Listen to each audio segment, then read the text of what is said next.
Hello दोस्तों, आज मैं आपको सुनाऊंगा मेहनत का फल एक कहानी।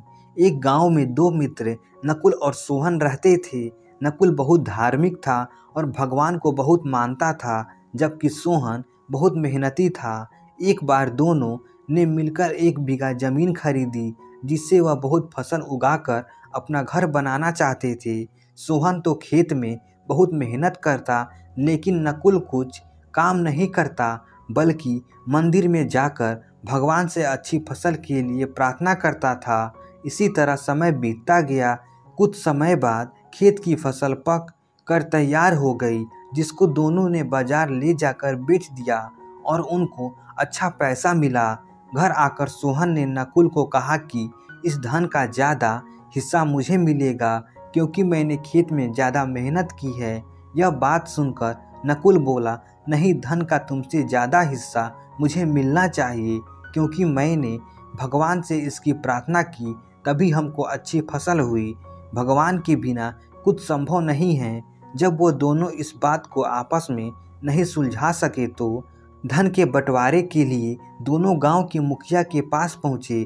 मुखिया ने दोनों की सारी बात सुनकर उन दोनों को एक एक बोरा चावल का दिया, जिसमें कंकड़ मिले हुए थे। मुखिया ने कहा कि कल सुबह तक तुम दोनों को इसमें से चावल और कंकड़ अलग करके लाने हैं, तब मैं निर्णय करूंगा कि इस धन का ज़्यादा हिस्सा किसको मिलना चाहिए। दोनों चावल की बोरी लेकर अपने घर चले गए।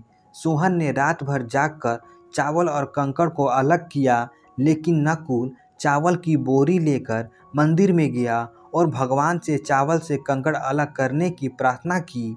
अगले दिन सुबह सोहन जितने चावल और कंकड़ अलग कर सका, उसको ले जाकर मुखिया के पास गया, जिसे देखकर मुखिया खुश हुआ। नकुल वैसी की वैसी बोरी को ले जाकर मुखिया के पास गया। मुखिया ने नकुल को कहा कि दिखाओ, तुमने कितने चावल साफ किए हैं। नकुल ने कहा कि मुझे भगवान पर पूरा भरोसा है कि सारे चावल साफ हो गए होंगे।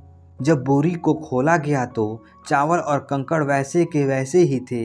जमींदार ने नकुल को कहा कि भगवान भी तभी सहायता करते हैं जब तुम मेहनत करते हो। जमींदार ने धन का ज़्यादा हिस्सा सोहन को दिया। इसके बाद नकुल भी सोहन की तरह खेत में मेहनत करने लगा और अब की बार उनकी फसल पहले से भी अच्छी हुई। तो इस कहानी से हमें यह सीख मिलती है कि हमें कभी भी भगवान के भरोसे नहीं बैठना चाहिए। हमें सफलता प्राप्त करने के लिए मेहनत करनी चाहिए। तो दोस्तों, आशा करता हूँ ये कहानी आपको अच्छी लगी होगी। ऐसे ही मज़ेदार कहानी सुनने के लिए हमारे चैनल को सब्सक्राइब कर दीजिए।